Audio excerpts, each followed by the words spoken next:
Mas a gente vai ver mais para frente essa questão dos modais e tudo mais de transporte aqui no Brasil e também ver um pouco como é que eles fazem lá fora, né? Então, diante dos diversos riscos relacionados aos produtos, né, e à atividade agropecuária, a comercialização assume uma tarefa primordial de estabilização de preço. Porque, veja bem, se eu estou dizendo que a comercialização incorpora o armazenamento, e aí o armazenamento e transporte, a gente vai ver lá para frente, são atividades logísticas, né? Se o armazenamento é uma das atividades, uma das tarefas de comercialização, ela tem um papel importante na estabilização de preço. Na hora que começar a faltar, a Conab, que tem um estoque regulador, né, que é a Companhia Nacional de Abastecimento, que é do governo federal, ela compra grãos, compra café, compra vários produtos e ela estoca. No momento, por exemplo, em que o preço começa a subir demais ou que o preço cai demais, ela começa a vender ou comprar o produto, a fim de equilibrar a oferta com a demanda e o preço não disparar prejudicando o consumidor e o preço não despencar prejudicando o produtor, podendo quebrar o produtor, entendeu? Então, a comercialização tem uma tarefa importantíssima na estabilização de preço, já que a maior parte dos produtos são de concorrência perfeita, né? Então, não tem ninguém consegue ditar preço. O preço é dado pela oferta e demanda. Então, o governo tem a possibilidade de controlar, de alguma certa forma, dentro de parâmetros, a parte da oferta. Então, tem um papel de estabilização de preço. Contudo, vai além dela também, né? A comercialização busca novas formas de apresentação do produto, que eu estava falando de agregar valor, agregar utilidade, né? Então, desde você já entregar um produto. Uma coisa que é assim, por exemplo, a abóbora, né? A cabutiá. Tenho duas filhas pequenas, elas comem, né? Abóbora. Mas, cara, dá um trabalhinho cortar ela, sabe? Sei que de vocês aí já pegou para cortar, para tirar aquela casca dela. Já, cortei meu dedo. Corta o dedo, é perigoso. E minha esposa falou: não, meu amor, compra já aqueles cubinhos cortados. Lá na feira eles vendem, bota na bandejinha e já te entrega cortada. Entendeu? A mesma coisa a mandioca, que já vem embalada, né? Que você compra lá no supermercado congelado, então é só jogar dentro da panela, você não tem que descascar e tudo mais. Então, isso são formas de apresentação, né, de entrega do produto que agregam algum tipo de utilidade para o consumidor e, obviamente, o consumidor vai pagar por essa utilidade, por essa funcionalidade. Então, você vai pagar É mais que caro. nem salada, né, professor? Tipo, aqui salada a pessoa vai fazer, ela compra o tomate inteiro, o repolho, o alface, tudo. Nos Estados Unidos, você vai no mercado já tem aqueles potinhos de gelado já, tudo cortadinho, todas as frutas. Lá é mais comum mesmo. Aqui a gente não vê, não. Por exemplo, nos mercados aqui de Palmas você não vê, né? Mas você vai naquela Whole Foods lá, que tem muito nos Estados Unidos, que é O tipo, próprio Walmart também. todos eles lá, no Whole Foods lá em Nova York, que a comida é ruim pra caramba, é um frango sem gosto, a comida. Mas, enfim, eles fazem muito porção individualizada, né? Isso é uma tendência, por exemplo, vender em quantidades menores, né? Porque hoje em dia muita gente mora sozinho, muita gente não tem filho, vive só o casal, ou vive sozinho, então a pessoa compra quantidades que antigamente se vendia quantidades, desde uma lasanha até, sei lá, uma caixa de cereal, era tudo tamanho família, né? Porque as famílias tinham 3, 4 filhos. Hoje em dia, o casal tem um filho, quando tem um casal, quando a pessoa não é sozinha, então é uma é uma mudança no padrão de consumo. Você não entrega agora só produtos em embalagens maiores, mas também embalagens menores. Também é uma funcionalidade. Aperfeiçoamento da infraestrutura física de comercialização e das instituições de mercado.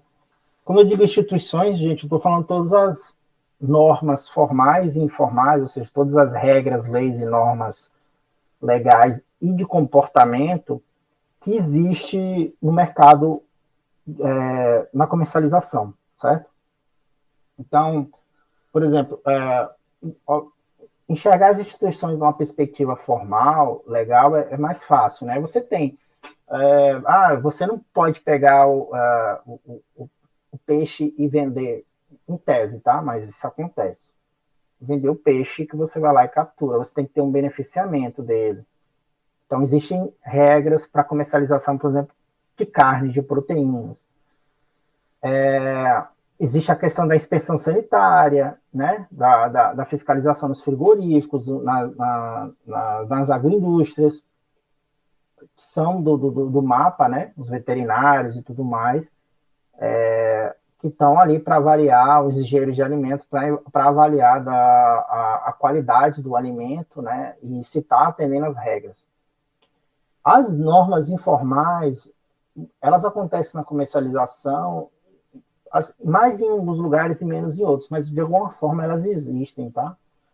Por exemplo, esses dias eu estava conversando com um cara da Bung, o Takeo, e eu estava perguntando para ele justamente das quebras de contratos de venda de soja e milho. O que acontece, pessoal? A gente vai ver isso mais para frente, tá? Mas tentando trazer uma exemplificação das instituições de mercado numa perspectiva informal, tá? Hoje em dia, os produtores geralmente já estão com a safra vendida antes mesmo de ter plantado ela, certo? Então, o que eu faço? Eu vou lá, faço um contrato com a Bung, ADM, ou seja lá quem for, uma trade, e olha, eu vou te entregar a saca de soja, eu vou te entregar tantas sacas de soja lá na data futura ao preço tal. O que aconteceu com a saca de soja? Bateu agora R$ 180, disparou nos últimos meses, né? Na verdade, já tem um ano que está subindo sistematicamente. O produtor acordou a R$ 100, agora está batendo 180. O produtor, rapaz, eu vou entregar, não. Vou vender para outro. Entendeu? Porque o mercado está pagando 180. Só que você já tem um contrato lá atrás de 100. Aí o cara vai lá e rompe o contrato, não entrega para a Bung, vai lá e vende para outro, a 180. Isso é quebra de contrato, né? A instituição formal é o contrato. É o que está, é um contrato a termo que foi feito entre as partes. Geralmente é operação de barter, depois a gente vai ver que é a troca. E aí o que acontece, por exemplo? Aí eu falei, Takeo, como é que você se comporta em frente a uma situação dessa? Ele falou, olha, tem muita quebra, tem toda a questão judicial que vai, mas é aquela coisa, uma vez que o cara fez isso, ele nunca mais vai vender para a Bung. Ele esquece que ele pode vender para a Bung em qualquer lugar do mundo, certo? Ele não vai vender mais. E ele falou, e ele não falou para mim, mas eu acredito que role também entre a Bung, a ADM, as principais empresas, as maiores, deles conversarem entre si, fulano tem um histórico de não entregar e de não cumprir contrato quando o preço sobe, é desfavorável a ele. Quando é favorável a ele, ele vai lá e entrega. Agora imagina, o cara fechou a 100, a saca de soja hoje está 80. Legal, a Bung vai cumprir a parte dela. O cara vai achar bom e vai cumprir. Agora, se for o oposto, às vezes o produtor não cumpre. Então, existe uma regra informal, né? Não entregou, né? Rompeu um contrato, beleza, vai judicialmente, ou não precisa judicializar, muitas vezes tem um acordo, o cara paga uma multa e tal. Mas, por exemplo, hoje em dia, eu tinha visto alguma coisa ano passado de que os juízes já estão determinando o seguinte, olha, o contrato era de 100. Quando você deveria ter entregado, a saca de soja estava 180, você não entregou, você vai ter que pagar os 80. Porque antes, imagina, se o cara pagasse uma multa de R$ 50 por saca de soja, ia compensar, né? Em vez de vender, entregar por 100, eu estou vendendo por 180, então eu estou ganhando 80. Desconta 50 da multa que eu vou ter que pagar, ainda estou ganhando 30. Então, para desestimular esse tipo de prática, os juízes já estão determinando que, acho que chegou no STF, isso daí já foi determinado, que tem que ser pago o valor que era do mercado spot, que a gente chama mercado à vista no dia. Ou seja, o produtor que fizer isso não vai sair, no final das contas, ganhando nada. Né? Então, isso inibe a prática. Né? Então, isso é uma regra informal. Né? Vacilou, já era. Não vai mais comercializar com aquele pessoal. Eu eu estava dando aula para uma especialização na UFT de agronegócio aí eu estava falando sobre essa questão, mesma questão que eu estou falando para vocês, de instituições, de arranjos institucionais de comercialização. E aí um cara me falou, olha, professor, eu trabalhei um tempo prestando consultoria para o pessoal do abacaxi, no Pará. Ele falou, olha, o mercado da venda do abacaxi é todo na confiança, na base da confiança. A gente chegava lá, carregava o caminhão de abacaxi do produtor e ia embora, e depois pagava ele, na data acordada. Não existia nada de contrato, não existe nada de contrato e tudo mais. É muito na base da confiança, né? Mas a pessoa não pode vacilar, um lado não pode vacilar com o outro. O meu orientador do doutorado fez o doutorado dele sobre flores na França, o mercado de flores, né? E aí ele me contou também que ele entrevistou as flores que vão para a Europa, né, a maior parte delas vem da África, tá? Do norte da África. E aí ele estava contando que ele entrevistou um holandês que era o maior importador da Holanda de flores. O cara fazia importações o cara tinha um avião dele para importar, por exemplo. Então ele fazia importações periódicas, quase que diariamente, de cargas de milhares de dólares. E aí o Manuel foi perguntar justamente sobre essa questão que ele também estuda, uma das coisas que eu estudo, que eu faço na minha parte de pesquisa, que é analisar instituições. E o cara disse, não tem nenhum tipo de contrato, é tudo na base da confiança. Agora todo mundo se conhece, se alguém vacilar, existe um controle entre eles mesmos, sabe? Então, a informalidade, as instituições, na perspectiva das regras informais, elas existem em toda comercialização. Até quando eu fiz do biodiesel também, o cara, não, a gente escolhe o produtor que a gente sabe que não vai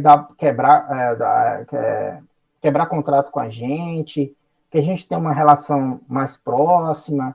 Então, existe muita coisa relacionada às relações interpessoais das empresas. Na verdade, das pessoas, né? Que as empresas, por si, não têm personalidade, né? As pessoas que fazem as empresas. Então, as relações, muitas vezes, que as pessoas, códigos de conduta, códigos de moral, e as partes têm. Então, aperfeiçoar não só as regras de comercialização, né, formais, mas também a questão informal. Tá?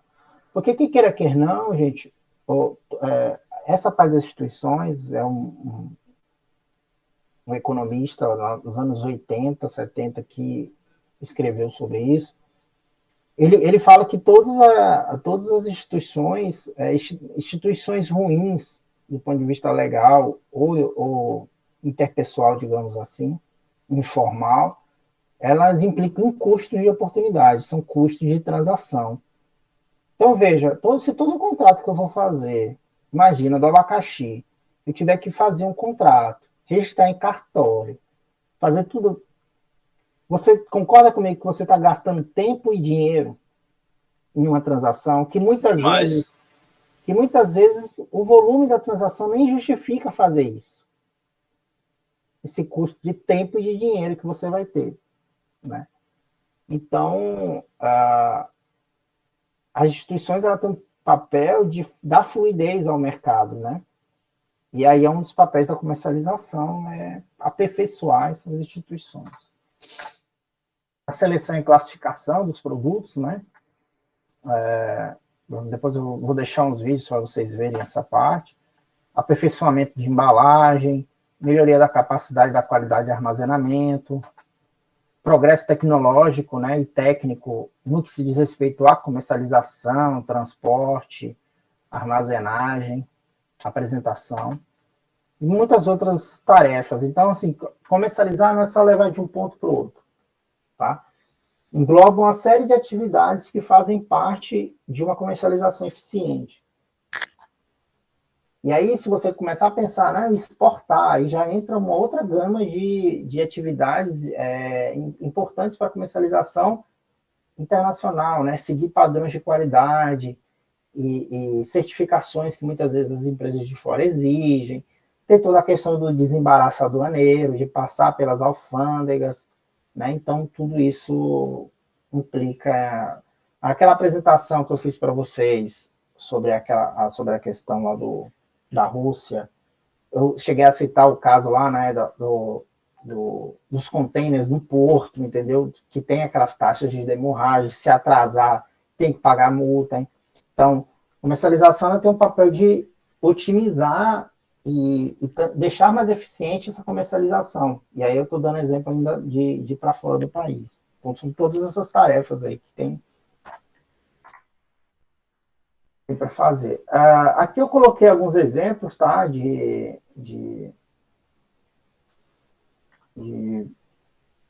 comercialização, de aperfeiçoamento, né? Ou classificação de produtos, embalagens, né?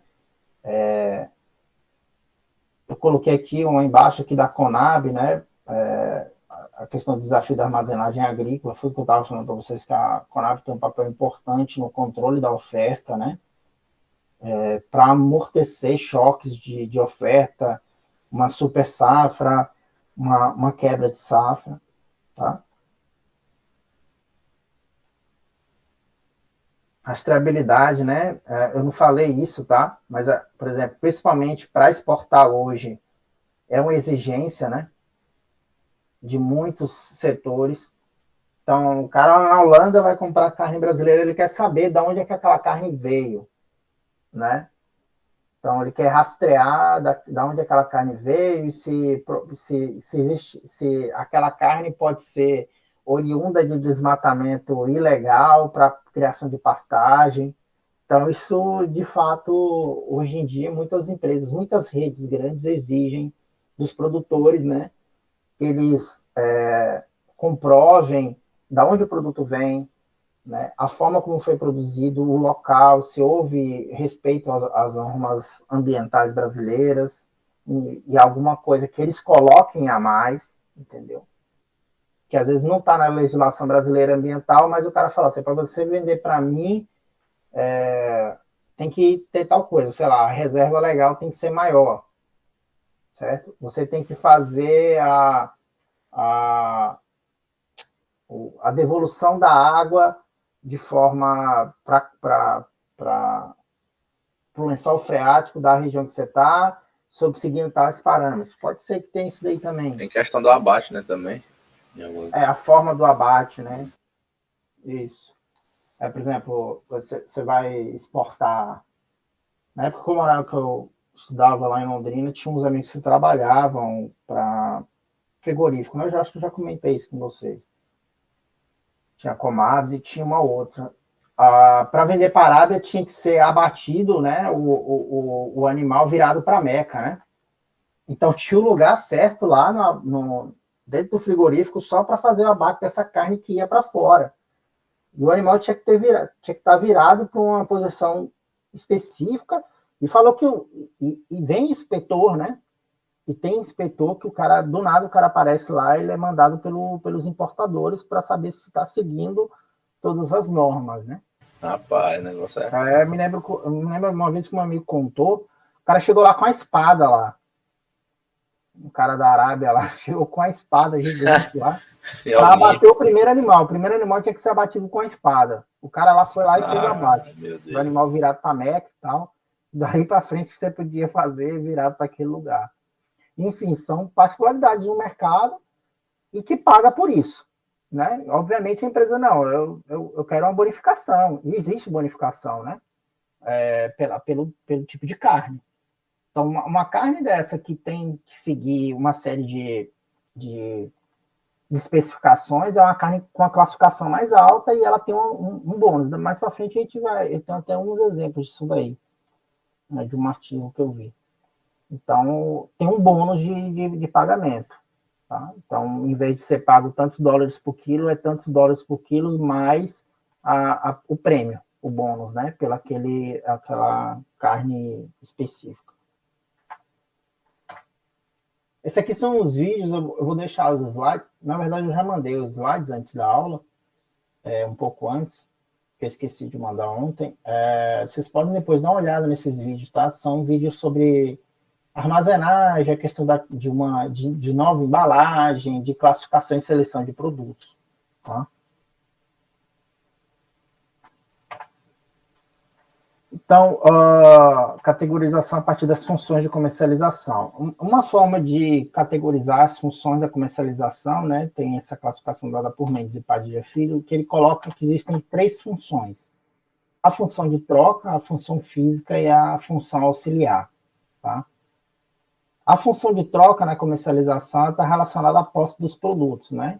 Então, envolve formação de preço a partir da relação entre as funções de compra e de venda. A física está relacionada àquela questão que eu falei, da utilidade, da facilidade. Então, isso vai levar em conta o processamento, o transporte, o armazenamento. E as funções auxiliares são as que complementam um processo de comercialização. Por exemplo, financiamento, seguro de carga, né?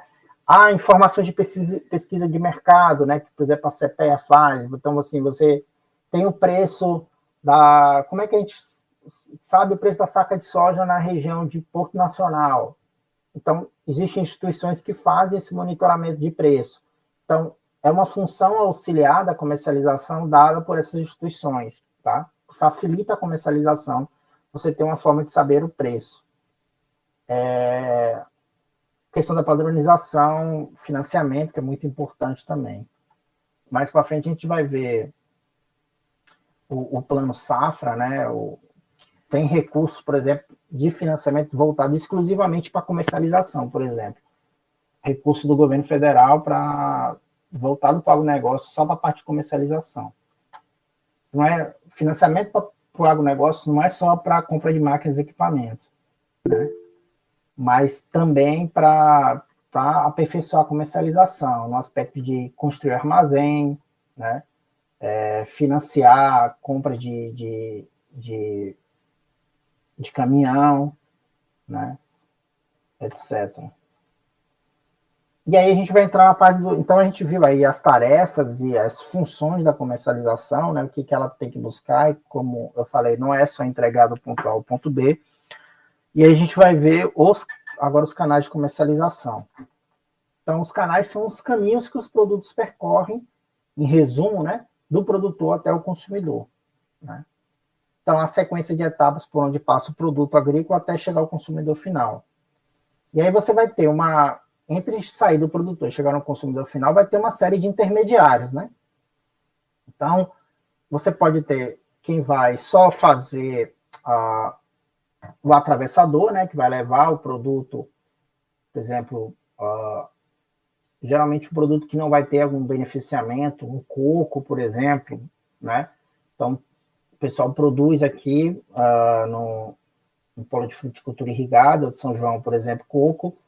Aí o cara vai lá, compra o coco intermediário e vai vender no interior do Tocantins. Então o cara faz a venda direta. Ou vem vender aqui em Palma. Certo? Você pode ter a figura do varejista. Então os caras vendem para os mercadinhos daqui ou para os grandes supermercados. E esses supermercados vendem para o consumidor final. Então essa sequência de etapas são os canais que os produtos vão chegar até um consumidor final. Segundo Kotler, os canais de comercialização são os conjuntos de organizações interdependentes envolvidos no processo de tornar um produto ou serviço disponível para o uso ou consumo. Eu vou exemplificar para vocês mais adiante os canais de comercialização. Então, os canais, que são os caminhos que os produtos vão percorrer e pelos agentes que eles vão passar, mais agentes, menos agentes, tá? Isso vai depender do produto e da região, tá? Então, assim, você pode ter um produto que é vendido, por exemplo, aqui na região norte, no Tocantins, ele é feito uma venda direta do produtor para o consumidor. Existe a venda direta.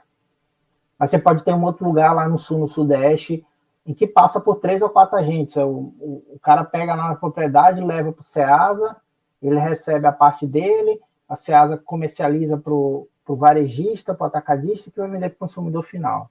Então, isso depende do produto e da região. Tá? Cada lugar vai ter suas configurações de comercialização. Então, o processo de comercialização do produto, partindo inclusive do mesmo produtor, pode assumir canais diferentes, né, até chegar ao consumidor final. Então, pode ser que um produtor ele tenha ele produz um determinado, sei lá, uma alface, tá? Então, vamos pensar um produtor que produz alface. Ele pode fazer a venda direta na feira, pode ter ido ontem na feira da 304 fazer a venda direta. Uma outra parte do produto dele, ele pode ser que ele venda para um restaurante. É um outro canal de comercialização, certo? O primeiro é a venda direta ao consumidor, o segundo ele faz uma venda para o restaurante beneficia e vende na forma de refeição. Ele também pode vender para os mercadinhos de quadra, os mercadinhos menores, certo? Então, ele pode pegar e fazer também uma venda para o varejista e o varejista vai fazer a venda para o consumidor final. Então, apesar dos produtos terem canais de comercialização em geral diferentes em cada região, em cada cidade, que seja, esses produtos também podem ter canais de comercialização diversificados dentro dessa mesma região, certo? O que eu estou dizendo é assim, que geralmente a comercialização de melancia no estado, por exemplo, aqui do Tocantins, que vai lá para o centro-oeste brasileiro, por exemplo, toda aquela melancia que é produzida na Lagoa da Confusão, e vem aqui para o Tocantins, e vai para o norte, e também desce para o centro-oeste, ela tem um canal de comercialização praticamente o mesmo, certo? Mas pode ser, por exemplo, que algum produtor tenha um canal de comercialização diferente ali dentro da região, mas o que geralmente prevalece um mecanismo, principalmente quando você pega uma região que é referência em algum tipo de produto, como é, por exemplo, a Lagoa da Confusão com melancia. Né?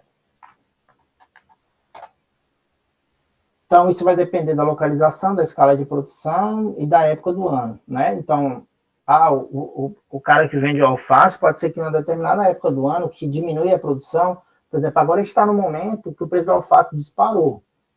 A gente faz um acompanhamento num projeto, né, mas lá. Só que o que a Maísa faz, está fazendo parte da cebolinha.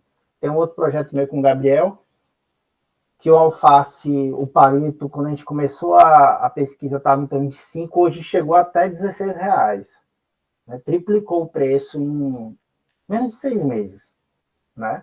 Que agora é um período que está escasso o alface. Então, pode ser que o produtor, né, ele que vende alface lá na feira, a produção dele está indo toda para a feira, porque ele está produzindo pouco. Se daqui a alguns meses a produção dele subir, então ele começa a vender para outros. Minha esposa, inclusive, disse que foi almoçar ontem e não tinha no restaurante alface, só tinha rúcula. Eu falei, também é o preço do alface que está e está faltando. Né? Ontem, quando eu fui na feira, os palitinhos de alface, uns alfacinhos pequeninos, e o cara que me vende lá, eu falei, rapaz, quanto é que tá? Ele, 12, mas para você eu faço 10 e tal. Eu falei, Só que o meu sogro já tinha comprado alface no final de semana. Eu falei, não, tá cheio de alface, é capaz de perder lá em casa. Mas ele falou, não, aqui já chegou a 16 aqui na feira. Lá na frente, lá os caras chegaram a vender por 16. O meu não passou de 12 ainda. Né? Então, assim, os canais de comercialização também podem variar de acordo com a escala de produção. Se o produtor desse aumenta ou diminui a escala, ele focaliza em um canal ou diversifica o canal. Então, uma produção grande, geralmente, tende a ter um maior número de canais. Tá? Tende. Por quê?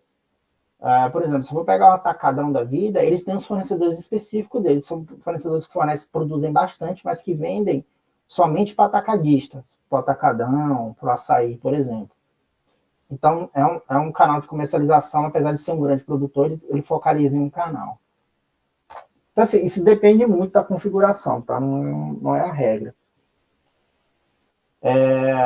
E, obviamente, para o produtor, a escolha de diferentes canais de comercialização refletirá possivelmente diferentes preços recebidos pela venda. Mas, em tese, canais mais curtos são mais rentáveis. Então, o que eu estou querendo dizer? Vamos voltar no exemplo do produtor de alface. Ele vende na feira, fazer venda direta.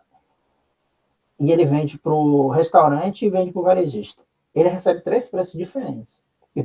E, em tese, o preço mais alto que ele consegue vender, ou seja, o lucro mais alto que ele vai ter a partir dos custos de produção dele, que é o mesmo para todos os 3 canais, né? Digamos que ele produz o mesmo alface, que ele vende na feira, que ele vende para o restaurante, que ele vende para o mercadinho.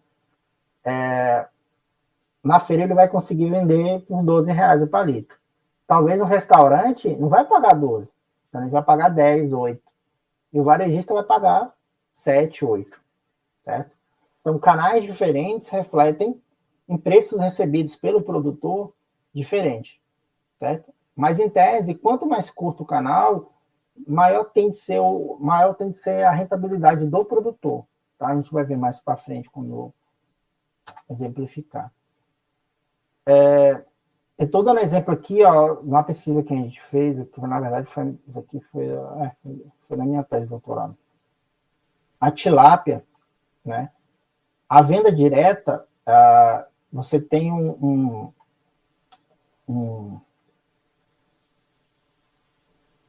deixa eu ver aqui. Tá. Aqui no caso da venda da tilápia. A venda direta, você tinha um plus, digamos assim. O produtor, quando ele fazia a venda direta ao consumidor, tá? Ele ganhava 10% a mais do que quando ele fazia uma venda como um agente, ou seja, um atravessador. Então, se, digamos, sei lá, vou botar aqui, R$40 o quilo da tilápia. Ele fazia a venda direta por R$40. Né? Se ele fosse vender para um produtor, ele ia vender ali por R$36 com o atravessador. Desculpa. E para vender para um canal que tem mais agentes, que tem, sei lá, um atravessador e depois vai para a peixaria e a peixaria vende para o consumidor final. Ele recebe menos ainda. Certo? Então, a venda direta dele era 32%. Se ele vendesse diretamente, ele vendia 32% mais, um preço mais alto. E a 10% mais alto se tivesse um agente. Ou seja, quanto mais agentes tiver, menor é o preço que ele recebe em comparação ao preço que ele faria numa venda direta. Uma forma didática de compreender o processo de comercialização dos produtos é identificar seus diferentes níveis, né? Então, nível 1, quando a gente fala de comercialização nível 1, são os produtores rurais. Quem está no nível 1 é o produtor. Tem literatura que pode falar que é o nível 0, tá? Então, isso pode diferenciar a partir de quem está escrevendo, quem escreveu o artigo, quem escreveu o texto, ou quem está fazendo a análise. O produtor pode ser também considerado como nível 0. E aí, mas aí vamos partir do ponto que o nível 1 é o produtor, tá? Nível 2 seriam os intermediários, né? O nível 3 seriam as agroindústrias, né? Mercados produtores e concentradores, representantes, distribuidores e vendedores no nível 4. Aqui seriam para produtos mais sofisticados. Você vê, produtos mais sofisticados, eles tendem a ter níveis e agentes de comercialização maiores. Por exemplo, você vai importar uma máquina que custa R$1,5 milhão. O produtor vai comprar aqui, digamos, o produtor aqui de Tocantins vai comprar uma colheitadeira de 12 linhas. Pô, imagina pela mão de quantas empresas passou, né? Desde a produção, importação dela, passando por todo um processo aduaneiro, vai ter importador envolvido na história, vai ter representante, vai ter o vendedor, vai ter a loja de implementos, o vendedor, às vezes vai ter quem vai fazer o transporte. Então, tem bem mais agentes envolvidos do que a comercialização de um produto com baixo valor agregado. No nível 6, você tem os varejistas e, hoje em dia, os atacarejos, né? Que está bem mais comum hoje em dia, né? Que são os atacarejos, né? Que é um misto, que é o que a gente tem aqui em Palmas, né? Que é o atacadão, o açaí, que vende tanto no atacado como no varejo. A gente chama de atacarejo. As feiras livres e, por fim, o último nível, que seriam os consumidores finais, tá? Obviamente que nem todo produto, como eu falei, vai ter tantos níveis assim, tá? Vou dar um exemplo aqui genérico. Então, você tem um produto em nível 1, você pode ter no nível 2 os intermediários, atravessadores, você pode ter 1, 2 atravessadores, as agroindústrias, aquilo tudo que eu falei, tá? Mas aqui é um diagrama. Então, você vai ter vários níveis até chegar ao consumidor final. Só que seria esse mercado de produtores concentrados, esse concentrados que seria? Esse aqui, né? Nível 3. Tipo Ceasa, sabe? Também, Aqui, na verdade, o nível 5 que está o Ceasa, sabe? Mas você pode ter agentes que compram de pequenos produtores, empresas que compram dos pequenos, para criar uma carga grande para vender para um atacadista, por exemplo. Entendeu? Tá. Entendi. Entendeu? Então, seriam... não é simplesmente um atravessador, porque ele tem um papel de comprar de vários, criar uma grande carga para atender um comprador grande. Certo? Uma agroindústria, que seja até dentro do próprio nível 3. Entendi. Então, Valeu. não é nesse sentido. Porque os CEASAs a gente colocou aqui no nível 5, que são as centrais de abastecimento. Você tem a possibilidade aí da venda direta, né, como eu estava falando, você sai do nível do produtor e vende direto para o consumidor final, que é um exemplo que eu dei do cara vender na feira ali As feirantes, né? É verdade. Você pode ter em 2 níveis, né, que é o produtor vende lá para um supermercado, para um atacarejo, e esse daí vende para o consumidor final. Então você tem 2 níveis aqui. Geralmente eu vejo esse negócio do nível 1 que vai direto para o mercado, é aqueles mercados pequenos que compram de um produtor ali da própria cidade e já vende para o consumidor final. Sim. Vou voltar aqui. Um outro exemplo que seria o 3, por exemplo, o produtor vende para uma agroindústria, e essa agroindústria, ela mesma comercializa para o consumidor final, certo? Existe essa possibilidade também. Por exemplo, lá em Londrina, eu lembro, por exemplo, que tinha essa batedora, essa que chamava Comaves, e vendia frango e tudo mais, né? Então, eles tinham um ponto de venda lá, sabe? Você poderia comprar direto da Comaves. A Comaves, obviamente, vendia para os supermercados da cidade, fora, obviamente, da cidade, mas você tinha como você comprar direto da cooperativa, certo? Então, isso aqui seria de 2 níveis, mas em vez de ser pelo varejista, pela própria indústria. Aí você pode ter a indústria, como eu falei, vendendo para os supermercados da região e vendendo para o consumidor final, aí você já teria, né, 3 níveis aí até chegar ao consumidor final. Então, cada produto vai ter lá suas configurações, e como eu falei, o mesmo produto, a gente pode ter, que eu dei um exemplo genérico aqui, né? 4 exemplos, mas isso pode ser de um mesmo produto, o produtor pode fazer venda por diferentes canais. Faz parte da estratégia do negócio, tá? Então, existem alguns autores que vão utilizar uma abordagem alternativa, que foi que eu falei antes, tá? Que é o nível 0 ao invés do nível 1. Quando é o produtor, seria o nível 0. Assim, uma venda direta seria uma venda nível 0. Não altera a lógica. Aí eu vou fazer um exemplo a partir desse raciocínio, né? Então, aqui eu estou falando da produção de tilápia, tá? Então, já estou dando um exemplo. O tilapicultor, ele pode vender direto para o consumidor final. Tá? Seria uma venda direta. Ele pode vender... Isso aqui é baseado em dados de pesquisa mesmo, tá? No Brasil. Você tem um tilapicultor que pode vender lá para o Pesquipag, a tilápia viva. E aí o Pesquipag, o consumidor vai lá, pesca, consome lá, come lá ou leva para casa. A peixaria, né, e o feirante... E o supermercado, na verdade, na figura de um varejista. Tá? O Pesquipag ele ainda existe bastante na região sul e sudeste. Tá? Isso aqui é bem particular da região sul e sudeste. Então, seriam aqui já 2 níveis, né? E você tem mais níveis, né? Se você tiver o tilapicultor vendendo para a agroindústria, para o frigorífico, e o frigorífico, sei lá, vende para o mercado, né? Vende para o supermercado varejista, vende para um atravessador que vai levar para o interior para vender para os varejistas lá, ou o tilapicultor vende para algum intermediário atravessador que aí pode levar a outros caminhos, certo? Então, seria um canal de comercialização de mais de 2 níveis, certo? Porque você tem o primeiro nível de produtor, o segundo desses aqui pode ser um frigorífico intermediário, e aqui pode ter mais. Então, Dando um exemplo que eu estava falando antes, né? Isso aqui eu estava falando que era nível 1, mas se isso aqui fosse nível 0, certo? A gente teria nível 1 aqui e nível de 2 ou mais aqui, tá?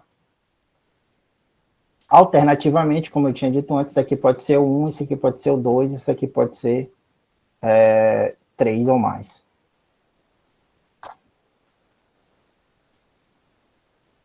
Como eu falei, 0 níveis, né? 2 níveis, 1 nível, quer dizer, e mais de 2 níveis, 2 ou mais níveis.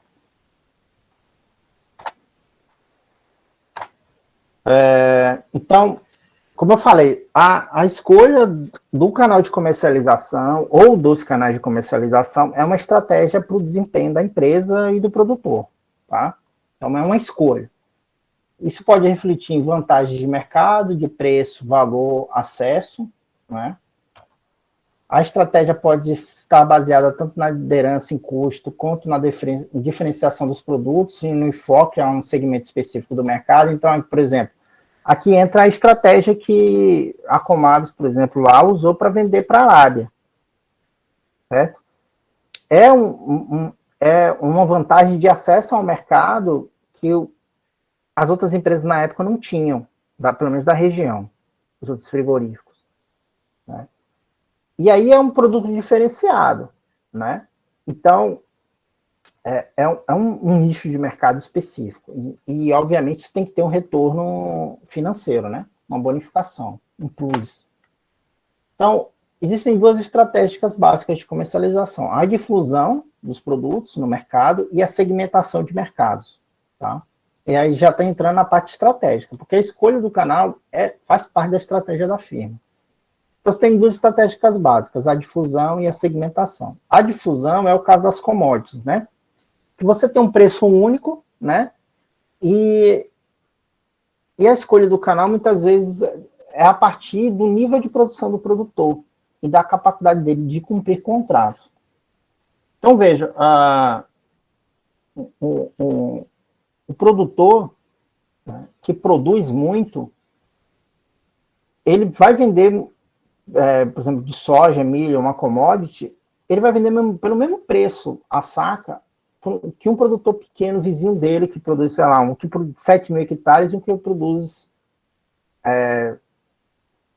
quando eu pesquisei do biodiesel, tinha produtor com 300 hectares só, produzindo soja, mas era agricultor familiar. O preço que o agricultor familiar vendia era o mesmo preço que o grande produtor da região lá de Santa Rosa do Tocantins, na época que eu fiz a pesquisa, ele vendia pelo mesmo preço. Porque é um preço dado pelo mercado.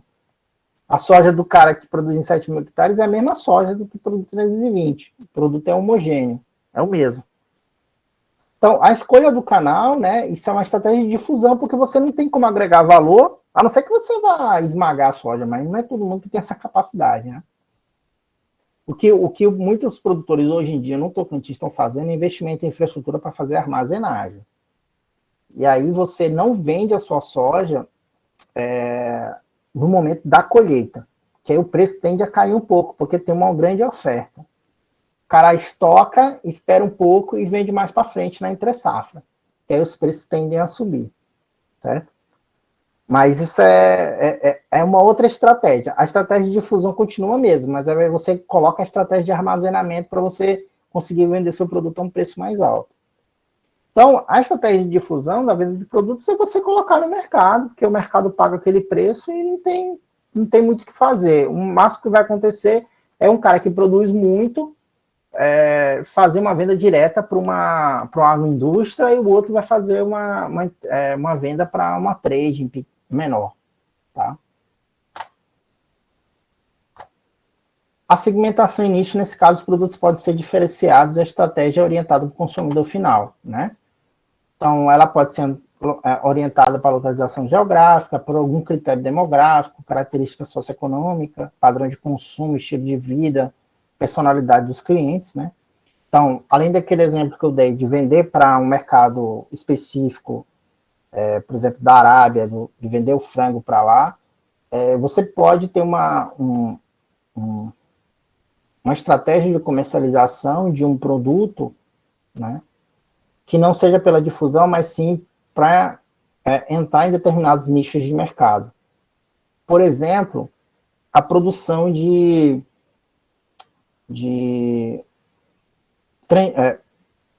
como é que é? Produtos orgânicos, né? Então, você pode produzir um tomate no padrão tradicional, você pode produzir o tomate no orgânico. A perda no orgânico vai ser maior, mas o preço que você vai vender é maior, e você vai, por exemplo, sei lá, vender esse alface orgânico para um restaurante de comida vegana ou comida saudável, que tem essa bandeira, certo? Então, veja, você começa a produzir um produto voltado para a característica específica de cliente que está naquele restaurante. Ou você pode ter um padrão de clientes, né, sei lá, na feira, por exemplo, eu digo, por exemplo, a Fruta Sul, né, que tinha lá na Feira 304 e veio aqui para perto do Instituto aqui. Depois começou a pandemia. Eles são meio que uma venda para um nicho de clientes de mais alta renda. Porque os produtos lá são mais caros, mas eles têm uma qualidade, um padrão de qualidade maior, certo? Eu digo porque eu vou comprar morango para as minhas filhas, sabe? Uma filha minha tem 4, outra tem 2, então elas gostam de comer morango.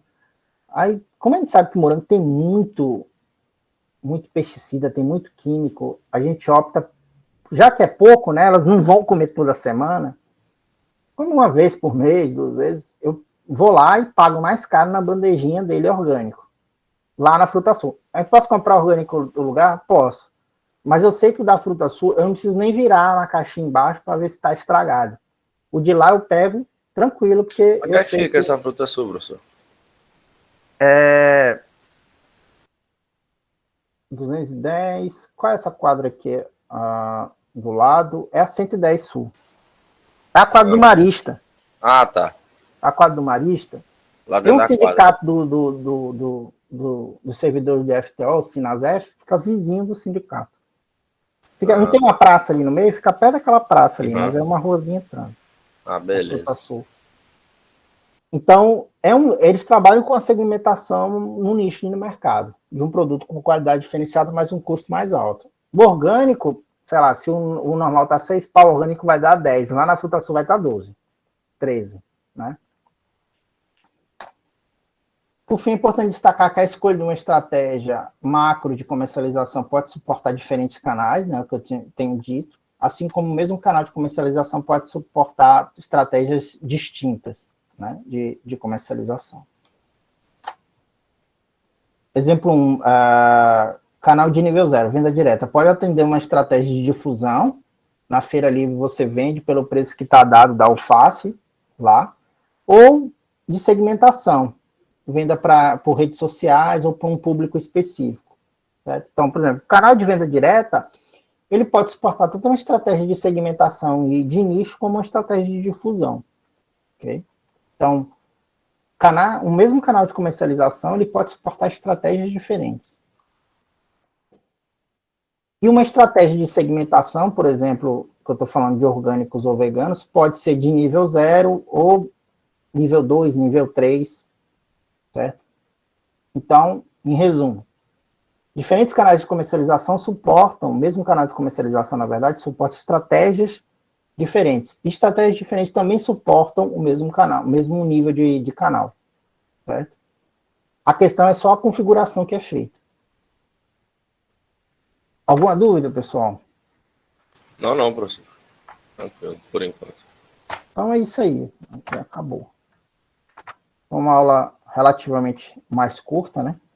Do que a da semana passada. Mas é uma revisão dos últimos 2 conteúdos que eu passei para vocês. Certo?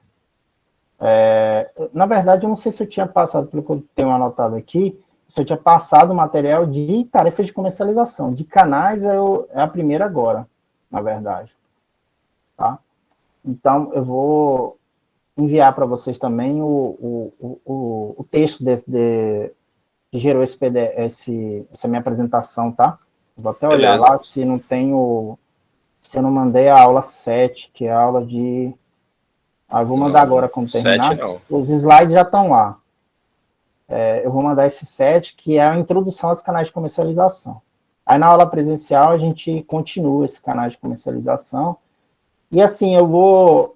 Não sei se na primeira aula, mas talvez mais para frente, eu faça uma revisão do que a gente viu aqui pelo Meet, né? Em termos das aulas, tá? Do que eu postei de conteúdo, que até agora foram 6, né?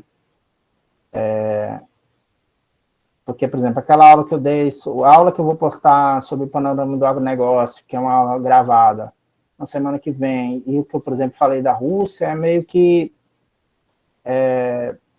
paralelo ao conteúdo que está na ementa. Mas o conteúdo da ementa, o conteúdo duro, digamos assim, da disciplina, aí eu vou repassar. Tá. Professor, questão de quando voltar ao presencial, as atividades. Você podia continuar passando as atividades no Google Sala de Aula mesmo, né? Tipo assim, deixa para fazer as atividades, em vez de ter que fazer no caderno ou algo do tipo, levar para a sala, a gente pode fazer no GSA. Ou não? Eu vou ver cada caso, sabe? Porque, por exemplo, eu tenho disciplina que é preciso fazer mesmo em sala de aula, que é disciplina de cálculo. A disciplina de vocês, eu posso ver de manter e vocês responderem, a gente conversa isso quando a gente voltar presencialmente, como é que vai ser a dinâmica, tá? Mas sim, é uma possibilidade. É uma possibilidade de, pelo menos assim, se não as atividades, alguns conteúdos eu vou jogar no GSA. aqui. Beleza. Vídeo, alguma coisa mais ilustrativa, entendeu? Tá. Uma reportagem, alguma coisa que eu achei que tem a ver com o conteúdo que eu andei pesquisando, tá? Mas assim, a gente não vai abandonar, né? Eu não pretendo de nenhuma disciplina abandonar o Classroom. É claro que vai diminuir o uso dele, né? Vai. Que a gente vai voltar para a sala de aula. Mas eu não pretendo descartar ele por completo, não. Tá? Beleza, pessoal? Beleza, então, professor. Valeu. Valeu. Tchau, tchau. Abraço. Tchau, professor. Valeu. Até semana que vem. Bom final de semana aí. Até semana que vem. Semana que vem é assim. É a outra? Até dia 6, eu acho. Até dia 6. Até dia 6. Dia 6. Falou, professor. professor. Valeu. Tchau, tchau.